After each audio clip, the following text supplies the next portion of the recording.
بچوں السلام علیکم ورحمۃ اللہ وبرکاتہ۔ آج ہم فراق گورکھپوری کی غزل کے سوالات لکھیں گے۔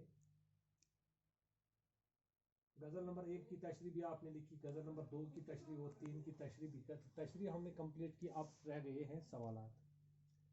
سوال نمبر 1 ہے، پیج نمبر آپ 108 پر دیکھیے۔ سوال نمبر 1 ہے، ایک کے مطلع میں رکی رکی سی شب مرگ سے فراق گورکھپوری کی غزل نمبر 1۔ غزل نمبر 1 کا سوال نمبر 1 ہے، غزل نمبر 1 کے دوسرے شعر میں مسافروں سے کہو سے مراد کون سے مسافر ہیں؟ تو آپ اس کو لکھیں گے غزل نمبر 1، فراق گورکھپوری کی غزل نمبر 1 کے دوسرے شعر میں مسافروں سے مراد وطن کی آزادی کے لیے اپنی جانوں کا نذرانہ پیش کرنے والے لوگوں سے ہے۔ غزل نمبر 1 کے دوسرے شعر میں مسافروں سے کہو ڈیش ڈیش سے مراد کون سے مسافر ہے؟ مسافر کن کو کہا گیا ہے؟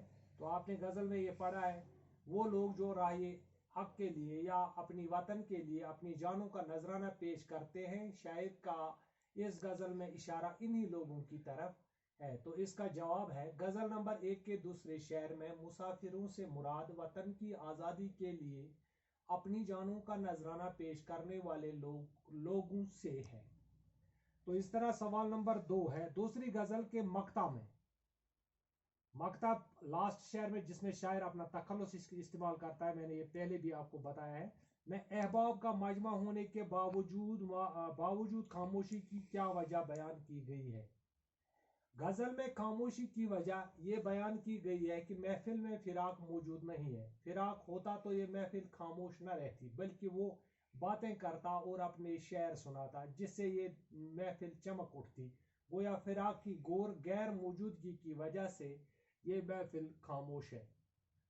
پھر سنیے، غزل میں خاموشی کی وجہ، سوال نمبر 2 کا جواب ہے یہ، غزل میں خاموشی کی وجہ یہ بیان کی گئی ہے کہ محفل میں فراق موجود نہیں ہے۔ فراق ہوتا تو یہ محفل خاموش نہ رہتی، بلکہ وہ باتیں کرتا اور اپنے شعر سناتا، جس سے یہ محفل چمک اٹھتی، گویا فراق کی غیر موجودگی کی وجہ سے یہ محفل خاموش ہے۔ اسی کا سوال نمبر 3 ہے، اشاروں میں ہونے والی بات کا شرح حیات ہو جانے سے کیا مراد ہے؟ تو اس سوال کا جواب ہے، محبوب سے آنکھیں ملیں تو اشاروں میں اس سے اپنے دل کی بات کہہ دی، اور اس کے وصل یعنی ملاقات، وصل معنی ملاقات کو اپنی زندگی کا مقصد بنایا۔ اس طرح زندگی کی تشریح یہ ہوئی کہ اب زندگی عشق میں بتانی ہے اور محبوب سے وصل کی کوشش میں زندگی صرف کرنی ہوگی۔ پھر سنیے، محبوب سے آنکھیں ملیں تو اشاروں میں اس سے اپنے دل کی بات کہہ دی اور اس کے وصل کو اپنی زندگی کا مقصد بنایا۔ اس طرح زندگی کی تشریح یہ ہوئی کہ اب زندگی عشق میں بتانی ہے اور محبوب سے وصل کی کوشش میں زندگی صرف کرنی ہوگی۔ تو اس میں سوال نمبر 4، فراق گورکھپوری کی زندگی اور شاعری خوبیوں پر نوٹ لکھیے۔ یہ تو میں نے آپ کو پہلے ہی لکھایا ہے۔ اس طرح سے یہ ٹاپک آج کمپلیٹ ہو گیا۔ کل انشاءاللہ غلام رسول نازکی کے غزل کے سوالات رہ گئے، تو ان سوالات کو غزل نمبر 2 کی تشریح اور سوالاتوں کا جواب انشاءاللہ اگلے اس ٹاپک میں لکھیں گے۔